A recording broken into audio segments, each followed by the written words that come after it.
जी अस्सलाम वालेकुम। हमने वर्डप्रेस वेब डेवलपमेंट का जो है ये सीरीज़ स्टार्ट की हुई है और उस सीरीज़ का जो है ये छठा लेक्चर है, जिसमें हम जो आज का हमारा एजेंडा है आज के इस लेक्चर का वो ये है कि हम पिछले सारे जो 5 लेक्चर हमारे हो चुके हैं एक तो उसका ओवरव्यू लेंगे और आज का जो लेक्चर है वो इस हवाले से बहुत इम्पॉर्टेंट है कि हमने किस पाथ पे चल के और कहाँ तक हमारा ये कोर्स रहेगा और कैसे हमने इसको जो है वो कंप्लीट करना है और कैसे आप जो है ना वो इसकी हेल्प वो ले सकते हैं मेरे से। तो सबसे पहले तो हम ये देखेंगे कि आपने अगर किसी भी कस्टमर को ये बिल्कुल इंस्टेंट आपकी प्रैक्टिस जो है वो आज के इसी लेक्चर से वो स्टार्ट हो जाएगी। कोर्स के दौरान ही हम ऐसे प्रोजेक्ट्स पे काम करेंगे जो रियल वर्ल्ड के प्रोजेक्ट हैं, मतलब कि जो क्लाइंट्स ने हमें दिए होते हैं और उनको किस तरह आप डील करना है, आपने कैसे आपने डोमेन ख़रीदनी है उनके लिए, कैसे आपने होस्टिंग ख़रीदनी है। अगर फॉर एग्ज़ाम्पल मैं आपको कहूँ कि एक क्लाइंट है उसने अपनी जो वेबसाइट है वो उसको होस्ट करवाना है, तो उसके लिए आपको किन किन स्टेप्स को फॉलो करना पड़ता है, कैसे वो आप डोमेन को ख़रीद सकते हैं, कैसे आप होस्टिंग को ख़रीद सकते हैं, किस तरह आपने डोमेन को होस्टिंग के साथ जो है वो लिंक करवाना है, डेटाबेस किस तरह क्रिएट करनी है। जैसा कि हम अपने पिछले लेक्चर्स में देख चुके हैं कि वर्डप्रेस को ऑनलाइन किस तरह चलाना है और वर्डप्रेस को ऑफ़लाइन किस तरह चलाना है। ऑफ़लाइन का तरीक़ाकार मैंने आपको बताया हुआ है, ऑनलाइन का तरीका मैंने बताया हुआ है और ऑनलाइन का सिर्फ आपको लिंक दिया था, मगर अब आपको मैं वो डोमेन्स भी क्रिएट करके दे दूँगा जो हमने फॉर एग्ज़ाम्पल जिन जिन लोगों ने अपना पोर्टफोलियो बनाना है, मैं उनको सबसे पहला जो हमारा टास्क होगा वो अपना पोर्टफोलियो बनाने का ही होगा। फॉर एग्ज़ाम्पल नेक्स्ट लेक्चर से पहले पहले आपने वो टास्क करना है, फॉर मतलब कि कल तक उससे मैं आपको डोमेन एक दे दूँगा, सब डोमेन बना के उस सब डोमेन के ऊपर आपका जो पोर्टफोलियो है वो आपने सारा क्रिएट करना है। वो सारा मैं आपको बता दूँगा कि वो आपने किस थीम को यूज़ करके और कैसे क्रिएट करना है। उसके अलावा जो हमारा मेन गोल है आज के लेक्चर का वो है एक पाथ सेट करना, ताकि हमें पता हो कि हमने इस कोर्स को कैसे कवर करना है और कब ये हमारा जो है वो कोर्स एंड होगा। मतलब कि कब हम कह सकेंगे कि हमने वर्डप्रेस का जो कोर्स है मतलब कि एक स्किल सीखी हुई है जिसकी अब हमें अगर कोई जॉब की भी ऑफ़र करे तो हम मतलब कि कैसे कौन सी चीज़ें हैं जो उसके लिए रिक्वायर्ड हैं वो हम देखेंगे। और उसके बाद हम देखेंगे कि हम फ्री लांसिंग करके वर्डप्रेस के ज़रिए अर्निंग जो है वो कैसे कर सकते हैं। तो ये हमारे आज के लेक्चर का जो है वो एजेंडा है और इसी को ही हम जो है वो आज के लेक्चर में डिस्कस करेंगे। मैं अपनी स्क्रीन जो है वो आप लोगों से शेयर कर लेता हूँ। जितने भी ये पार्टिसिपेंट हैं इस ऑनलाइन लेक्चर में, उम्मीद है कि उनको ये स्क्रीन जो है वो मेरी शो हो गई होगी। एक बंदा जो है वो कंफर्म कर दे आपको मेरी स्क्रीन शो हो रही है। यस सर, हो रही है। तो अब ये सबसे पहले तो हम जो है वो देखेंगे कि आपने डोमेन किस तरह परचेज़ करनी है। फॉर एग्ज़ाम्पल आपके पास एक क्लाइंट आया, वो क्लाइंट कहता है यार मेरा ना एक स्टोर है और मेरी एक शॉप है और मैंने जो मेरी शॉप पे जो प्रोडक्ट्स हैं वो उनको मैंने वेबसाइट पे डालना है और मेरा जो है वो ऑनलाइन स्टोर हो, लोग आएँ और उस वेबसाइट जो है वो वेबसाइट से वो चीज़ें परचेज़ करें, मुझे आर्डर मिले और वो आर्डर जब मुझे मिले तो मैं सिंपल उसको वो देख के जो है ना वो उसको आर्डर उसके घर जो है वो पहुंचा सकूं। फॉर एग्ज़ाम्पल ये काम जो है वो आपने उसका करना है। आजकल आपको पता है लॉकडाउन है, अब चौथी वेव भी आने वाली है। हमारे पास बहुत सुनहरी मौका है कि जिन लोगों की वेबसाइट्स रह गई हैं उनको अप्रोच खुद करके और उनको जो है वो वेबसाइट बना के देना। तो इस हवाले से काफ़ी लोगों को जो है वो मैंने अप्रोच किया भी है, यही मेरा काम है मेन। ठीक है, तो इसका ये फ़ायदा हो जाएगा कि जो भी वो काम करेगा उसको पैसे भी मिल जाएंगे। अगर वो एक काम की हामी भर लेता है कि हाँ भाई ये मैं फ्री हूँ तो ये काम जो है वो मैं कर लूँगा। वो काम किस तरह करना है वो मैं आपको बता दूँगा। आपने सिंपल अपना टाइम देना है, ठीक है, और वो टाइम जब आप देंगे तो सिंपल आप इजीली उसको जो है वो कर सकते हैं। तो सबसे पहले काम की तरफ हम आते हैं, डोमेन और होस्टिंग जो बहुत इंपॉर्टेंट है। सबसे पहला पार्ट ही ये होता है, कोई भी बंदा आपको आता है, ज़ाहिर सी बात है ऑफलाइन तो नहीं उसने चलाना, उसने तो ज़ाहिर सी बात है कि एक डिमांड करनी है भाई डोमेन मुझे चाहिए, और दूसरी उसने ये डिमांड करनी है कि जो मेरी जो साइट है जो आप बना के मुझे दोगे वो जो है वो आपने ऑनलाइन करनी है। तो इस काम के लिए सबसे पहले जो रिकमेंडेड है, जो अक्सर जो है वो मैं यूज़ करता हूँ, वो ये वेबसाइट है easyhost.pk। ये सबसे सस्ती वेबसाइट है। इससे आप जो है, इससे सस्ती शायद ही कोई हो पाकिस्तान के अंदर, तो मेरे मुताबिक जो है वो यही सस्ती वेबसाइट है। तो इस वेबसाइट को आपने जो है वो ओपन करना है। तो इसके अंदर जो है वो ये पैकेजेस उन्होंने दिए हुए हैं, ठीक है। ये आपने देखना, फॉर एग्जांपल अब क्लाइंट कहता है कि मुझे जो है ना वो सिंपल एक वेबसाइट चाहिए, तो सिंपल वेबसाइट के लिए ये 2500 रुपये वाला जो पैकेज है ये बेस्ट है। और जो मतलब कि ये 2500 रुपये वाला पैकेज है ना, तो आपने क्लाइंट को 2500 नहीं बताना, आपने क्लाइंट को 3000 बताना है। वो क्यों बताना है, उसकी भी एक वजह है कि वो टैक्स भी कटता है, वो सारी चीज़ें मतलब कि वो बाद में जो है ना वो थोड़ा आपसे लेते भी हैं कमीशन वगैरह, तो इसलिए आपने 3000 रुपया बताना है। मतलब कि ये 3000 है तो इसका 3500, ये 3500 है तो इसका 4000, तो ताकि वो टैक्स कटे, आपको कोई जो है वो नुकसान ना हो। तो क्लाइंट को तो इन चीज़ों का पता नहीं होता, मगर आपने खुद एनालिसिस करके देखना है कि उसकी जो रिक्वायरमेंट के मुताबिक कौन सा पैकेज जो है वो उसके लिए अच्छा रहेगा। फॉर एग्ज़ाम्पल इस पैकेज में 2500 MB तक जो है वो डिस्क स्पेस अवेलेबल है। फॉर एग्ज़ाम्पल एक स्टोर है, उसकी प्रोडक्ट्स इतनी ज़्यादा है कि 2500 MB तो वो प्रोडक्ट्स नहीं ले लेना है। फॉर एग्ज़ाम्पल अगर 2.5 MB की भी एक पिक्चर हो तो वो तकरीबन कह लें कि कोई अपनी 200-300 प्रोडक्ट्स लगाएगा तो उसकी स्पेस जो है वो ख़त्म हो जाएगी, बाकी चीज़ों की भी स्पेस होती है। तो इसलिए स्टोर के हिसाब से आपने इस पैकेज का जो है वो इंतखाब करना है। फॉर एग्ज़ाम्पल नीचे ये बैंडविड्थ है, बैंडविड्थ होता है कि कितने कस्टमर जो है वो मतलब कि जितने लोग उसकी वेबसाइट को विज़िट करेंगे उस हिसाब से वो बैंडविड्थ जो है वो उसकी यूज़ होती है। फ़िज़िक्स में आपने पढ़ा होगा इसका, तो वो सारी चीज़ें आपने देखी होंगी। उसके बाद ये डोमेन रजिस्ट्रेशन इसके साथ इस पैकेज के जो वो मिलती है। फॉर एग्ज़ाम्पल आप अपनी डोमेन जो है वो रजिस्टर कर सकते हैं। सबसे मज़े की बात यह है कि पहले इनकी हार्ड डिस्क स्टोरेज थी। आपको ये पता होगा, जो लैपटॉप चलाते हैं, ज़ाहिर सी बात है आप चलाते तो होंगे ही, उसमें हार्ड डिस्क जो है उसकी मतलब कि यही समझ लें कि स्पीड जो है वो कम होती है, क्योंकि वो डेटा फैच करने में टाइम लगता है। जबकि जो SSD स्टोरेज होती है उसकी स्पीड जो है वो डेटा ट्रांसफ़र की फ़ास्ट होती है।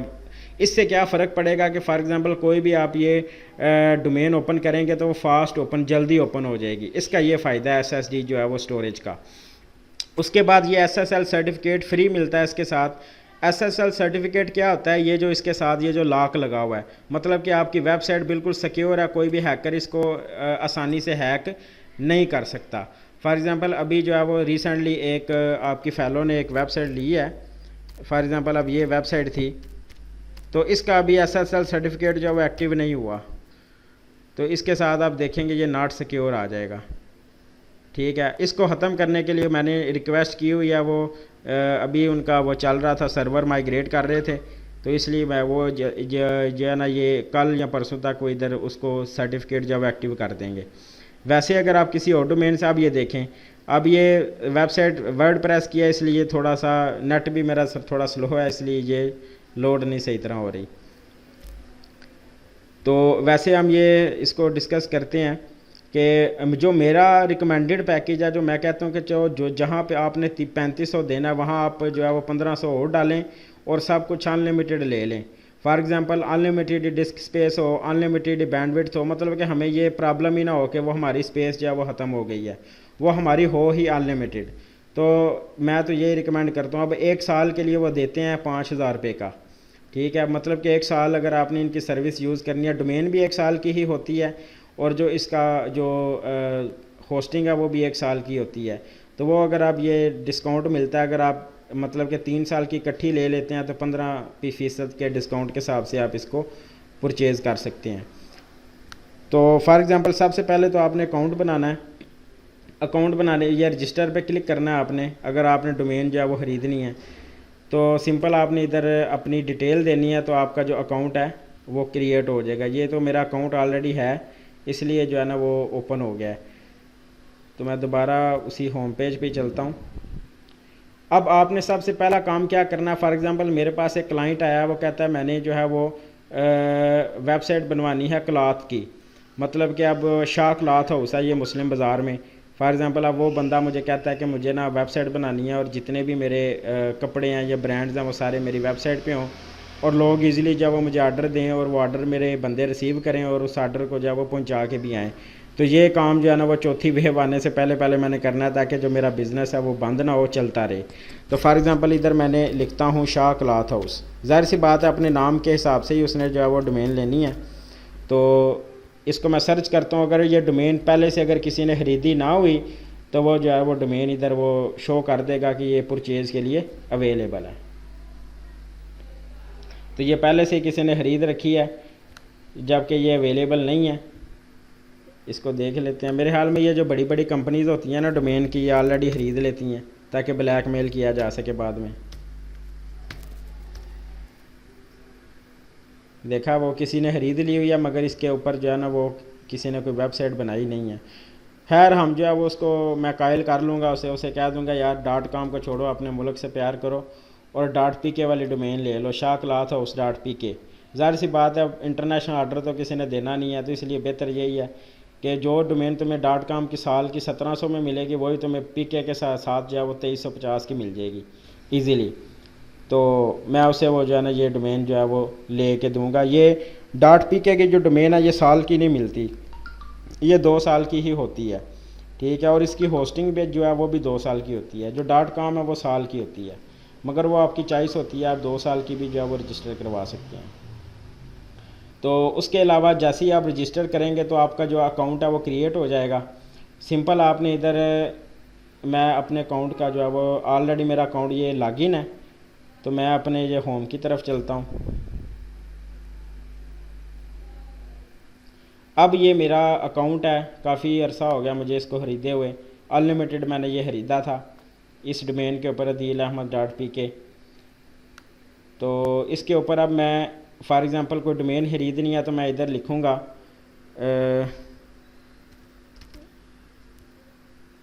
फॉर एग्ज़ाम्पल मैंने अब pk की ख़रीदनी है, वो अवेलेबल थी, तो मैं रजिस्टर पर क्लिक करता हूँ।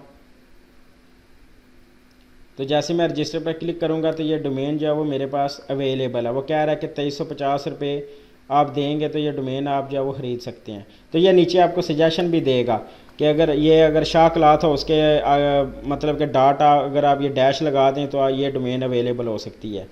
तो ये नीचे वो दे रहा है। बहरहाल जो भी क्लाइंट की रिक्वायरमेंट होगी उस हिसाब से ही आपने जो है वो ख़रीदनी है। इसको मैं ऐड टू कार्ट करूँगा तो ये मेरे कार्ट में ऐड हो जाएगी। तो इसको मैं इजी पैसा के थ्रू या बैंक अकाउंट के थ्रू इसको इजीली जो है वो पे करके ये डोमेन एक्टिव जो है वो करवा सकता हूँ। इसी तरीके से अगर आपने ये कोई सर्विस ख़रीदनी है या कोई होस्टिंग ख़रीदनी है तो वो भी जो है वो आप इजीली परचेज़ कर सकते हैं इधर से। अब ये मैंने ख़रीदी हुई है।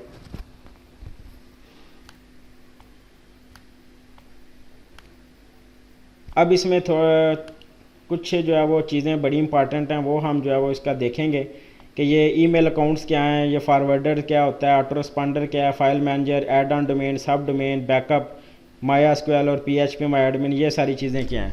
बारी बारी हम इसको देखेंगे। माई ईमेल अकाउंट क्या चीज़ है कि फ़ॉर एग्ज़ाम्पल अब मैं इधर ईमेल बनाता हूँ, फॉर एग्ज़ाम्पल आपके मेंबर से किसी की बना लेता हूँ। इसको मैंने क्लिक किया,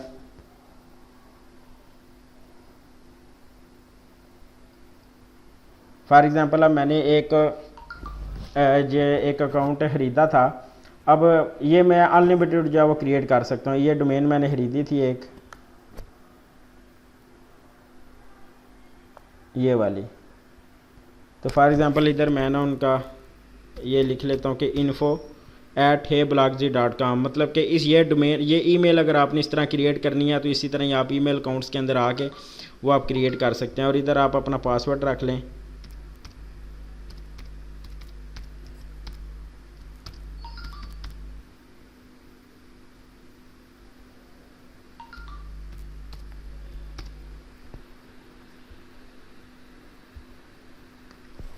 तो ये पासवर्ड रख के सिंपल आपने इसको क्रिएट करना है, तो ये ईमेल जो है वो क्रिएट हो जाएगी आपकी। मतलब कि कोई भी बंदा इस पे ईमेल करेगा तो वो ईमेल जो है वो मुझे डिस्प्ले होगी। फॉर एग्ज़ाम्पल इसको मैं अगर चेक करना चाहता हूँ तो आपने अक्सर देखा होगा, आप कोई वेबसाइट विज़िट करती हैं तो इधर इसी तरह की ईमेल होती है, info@ मतलब कि आगे उस वेबसाइट का नाम होता है। वैसे तो जीमेल ही होती है ना, जिस तरह gmail.com है वो भी एक वेबसाइट है, उन्होंने भी इसी तरह ईमेल क्रिएट की होती हैं। मतलब कि उन्होंने सेस आपको दे दिया कि आप जो है वो क्रिएट कर सकते हैं। मगर इसी तरह अगर आपने, अब जाहिर सी बात है अगर कोई क्लाइंट आता है तो वो ज़रूर आपसे डिमांड करता है कि भाई जो जो वेबसाइट जो मेरी बनी हुई है इसी वेबसाइट के आगे ही मुझे ईमेल जो है वो क्रिएट करके दो। तो उसको क्रिएट करने का जो है वो यही प्रोसीजर है।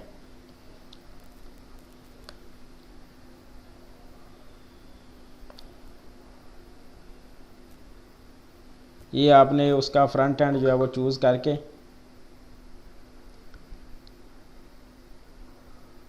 तो जो मैं आपको अभी बना के दूंगा सब डोमेन, तो इसी तरह ही आपने उसको सेस करना है।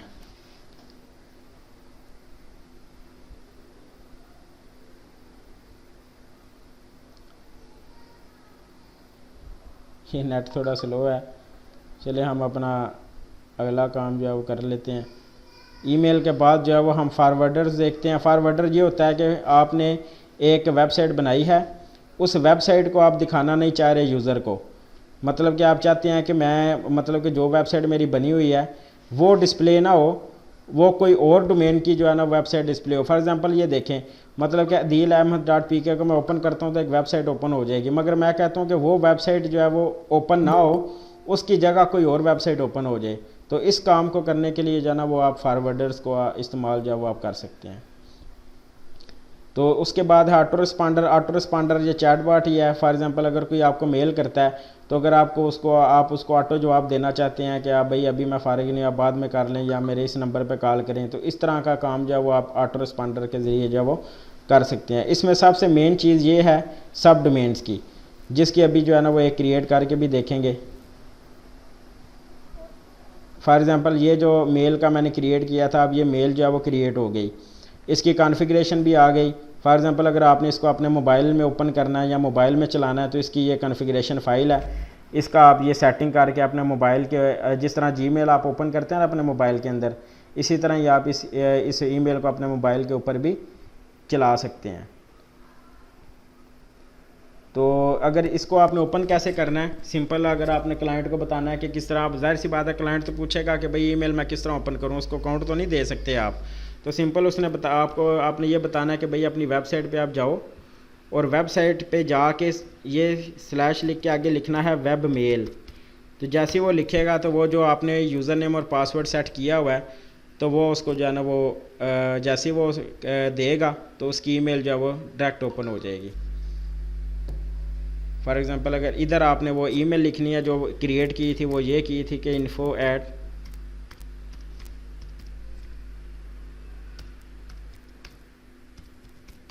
और इसका पासवर्ड जो है वो मैंने जो रखा था वो इधर मैं लगाता हूँ और लगा के मैंने लॉगिन करना है तो वो मुझे ईमेल जो मैंने बनाई है उसके ऊपर जो है वो मुझे रीडायरेक्ट कर देगा। तो इसी तरह ही वो आपकी ईमेल ऑलरेडी मेरी ओपन थी इसलिए वो नहीं हुई, तो इसलिए उसने इधर मुझे रीडायरेक्ट कर दिया। तो इधर मैं अपनी ईमेल कंपोज भी कर सकता हूँ, किसी को भेज भी मैं सकता हूँ। फॉर एग्ज़ाम्पल मैं कंपोज करके देखता हूँ।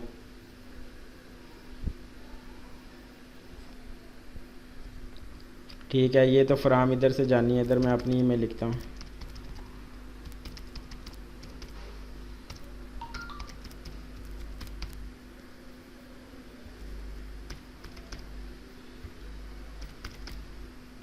इधर आप अटैच भी फाइल भी अटैच कर सकते हैं। तो ये जिस को भी आपने ईमेल भेजनी है तो आपकी इसी ईमेल के ज़रिए जो है ये सेंट में आप चेक कर सकते हैं, ये ईमेल जो है वो उसको चली गई है। ये आप देख सकते हैं। इसको मैं ओपन ज़रा करके देखता हूँ कि ये मुझे रिसीव हुई है या नहीं।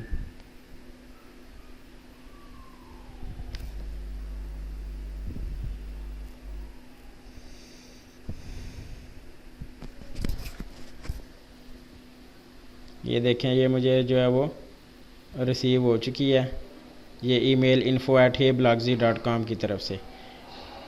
तो इस तरह जो है ना वो आप इजीली ईमेल जो है वो अपने क्लाइंट को क्रिएट करके दे सकते हैं। अब आ जाते हैं सब डोमेन की तरफ से। सब डोमेन की तरफ आते हैं कि सब डोमेन क्या होती है। सब डोमेन ये होती है कि फॉर एग्ज़ाम्पल अब ये मेरी वेबसाइट है, इस वेबसाइट को मैं ओपन करता हूँ। अब ये मेरी कंपनी की वेबसाइट है। अब मैं चाहता हूँ कि मेरे जो डेवलपर्स हैं वो उनका पोर्टफोलियो जो भी जो है वो, फॉर एग्ज़ाम्पल अब मैं इधर किसी का नाम लिख के आगे डॉट लिख देता हूँ parksoftsolutions.com। ठीक है, तो वो उसकी जो है ना वो क्रिएट हो जाएगी। तो इसी तरह ही किसी एक फैलो की क्रिएट कर लेते हैं सब डोमेन, जिस तरह सब ने जो है ना वो बनाना है। इधर मैं पहले डोमेन सेलेक्ट करता हूँ।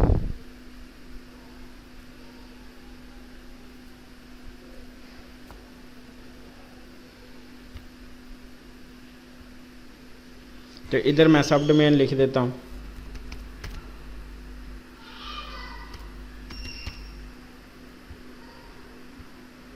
इसको सिंपल मैंने क्रिएट के बटन पे क्लिक करना, तो ये सब डोमेन जो है वो क्रिएट हो जाएगी। अब ये सब डोमेन, ये वेबसाइट जो है ये क्रिएट हो चुकी है। इस वेबसाइट को जो है ना वो लॉगिन करके हम देखते हैं एक दफ़ा।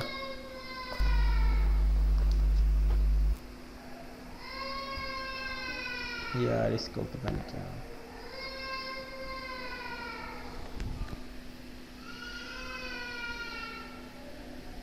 इसको एक दफ़ा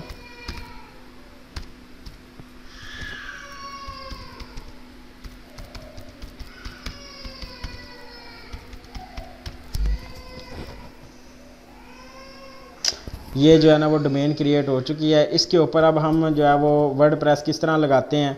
ज़ाहिर सी बात है वर्डप्रेस के ऊपर ही आपने अपना जो है वो पोर्टफोलियो क्रिएट करना है।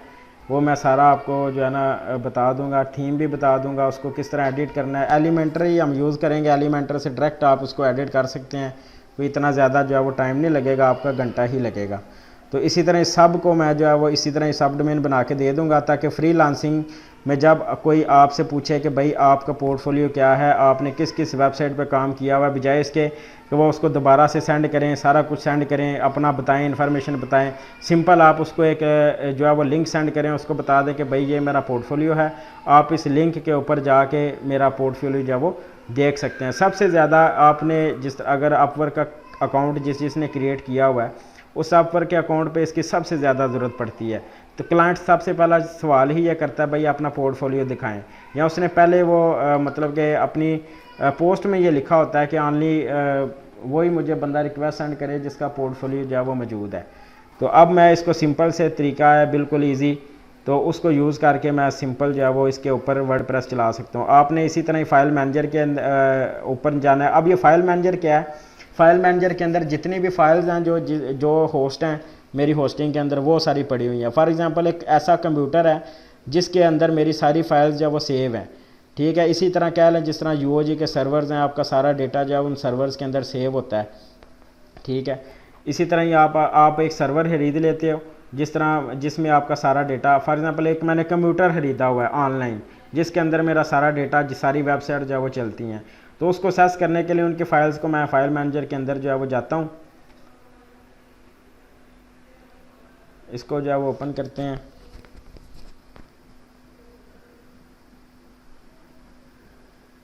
तो इसमें जो है वो आप डायरेक्ट इधर अगर आपने देखना है कि मेरी फाइल्स किधर पड़ी हुई हैं, फाइल मैनेजर के अंदर ये पब्लिक HTML का जो है वो एक फ़ाइल है, फोल्डर है, उसको ओपन करना है। तो इस फोल्डर को जैसे ही आप ओपन करेंगे तो जितनी भी वेबसाइट्स मैंने क्रिएट की हुई हैं उन सारी वेबसाइट्स का जो है ना वो इधर वो मौजूद हैं सारे फोल्डर्स। मतलब कि अगर ये एक वेबसाइट है learnwithadil.com, तो इस वेबसाइट का जितना भी डेटा है वो इस फोल्डर के अंदर है। ठीक है, इसी तरह जिस वेबसाइट का जो मतलब कि जो डेटा जिस वेबसाइट का होगा आपने उसी वेबसाइट के फोल्डर के अंदर जो है वो पेस्ट करना है। फॉर एग्जांपल अब ये पार्क्स सॉल्यूशंस की जो वेबसाइट है उसका जितना भी जो कोड है वो इस वेबसाइट के अंदर मैंने रखना है। तो वही कोड अब फॉर एग्जांपल ये index.html की फ़ाइल है ना, तो ये आपको भी पता है कि index.html की फ़ाइल ऑटो रन होती है। ठीक है, तो जैसे ही मैं कोई पार्क्स सॉल्यूशंस ये डोमेन है मेरी, जैसे ही इसके ऊपर कोई क्लिक करेगा या उसको ओपन करेगा तो वो index.html वाली फ़ाइल ऑटो रन हो जाती है। अगर मेरी इंडेक्स फाइल मौजूद ना होती तो उसने मुझे वो ऑटो रन करना ही नहीं था, वो सिंपल उसने फाइल्स के इधर मुझे वो लिंक दिखा देने थे। तो इसलिए जो है ना वो इसको ऑटो रन की फंक्शनलिटी जो है वो रखते हैं। तो अब मैं चलता हूँ फाइल मैनेजर की तरफ। तो आपने वर्डप्रेस का इसमें उन्होंने एक सॉफ्टवेयर दिया हुआ है इस होस्टिंग कंपनी वालों ने, कि आपको ज़रूरत नहीं है कि आप जो है ना इधर फोल्डर अपलोड करते फिरें और वो वेबसाइट को जो है ना मैनुअली इंस्टॉल करें। उन्होंने ऑटोमेटिक एक सॉफ्टवेयर दे दिया। सिंपल मैंने अपनी डोमेन सेलेक्ट करनी है, डोमेन सेलेक्ट करने के बाद वो डायरेक्ट ही वो खुद ही उसके अंदर जो है वो वर्डप्रेस वो इंस्टॉल कर देगा ऑटोमेटिकली। तो उसको इंस्टॉल करने के लिए फाइल मैनेजर को जब आप ओपन करेंगे ना, तो ये सीपी के ऊपर आपने क्लिक करना है। तो ये सीपी के ऊपर आप क्लिक करेंगे तो आपका जो है ना सी पैनल वो ओपन हो जाएगा।